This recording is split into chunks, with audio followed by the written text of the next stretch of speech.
కీలక నిర్ణయాల దిశగా అడుగులు వేస్తోంది ఏపీ ప్రభుత్వం. అధికారంలోకి వచ్చిన తర్వాత ఓటాన్ అకౌంట్ బడ్జెట్ తో పాలన చేస్తున్న ప్రభుత్వం తాజాగా పూర్తిస్థాయి బడ్జెట్ వైపు కసరత్తు చేస్తోంది.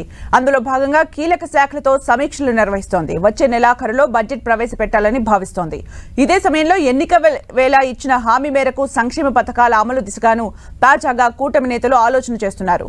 పూర్తిస్థాయి బడ్జెట్ ప్రవేశపెట్టేందుకు సిద్ధమవుతోంది కూటమి ప్రభుత్వం.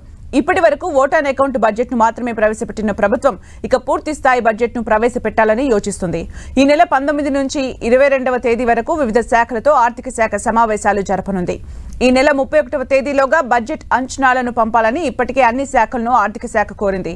ఈ నేపథ్యంలో సంక్షేమ పథకాలకు ఈ పూర్తి స్థాయి బడ్జెట్ లో నిధులు కేటాయించే అవకాశం ఉంది. ఓటాన్ అకౌంట్ లో సూపర్ 6 పథకాలకు నిధుల కేటాయింపు చేయలేదు. ఈసారి బడ్జెట్ లో ప్రభుత్వం అమలు చేయాల్సి ఉన్న పథకాలకు నిధుల కేటాయింపు చేయనున్నట్లు తెలుస్తోంది. ఇప్పటికే పెన్షన్ 4000కు పెంచి ప్రభుత్వం అమలు చేస్తోంది. దసరా నుంచి మరో 2 పథకాలను ప్రారంభించాలని భావిస్తోంది. ఎన్నికల్లో హామీ ఇచ్చిన విధంగా మహిళలకు ఉచిత బస్సు ప్రయాణం, ఏడాదికి 3 ఉచిత గ్యాస్ సిలిండర్ల అమలు దిశగా కసరత్తు సాగుతోంది కూటమి ప్రభుత్వం. ఈ 2 పథకాలకు అవసరమైన బడ్జెట్ కేటాయింపులు ఈసారి ప్రతిపాదిస్తారని తెలుస్తోంది.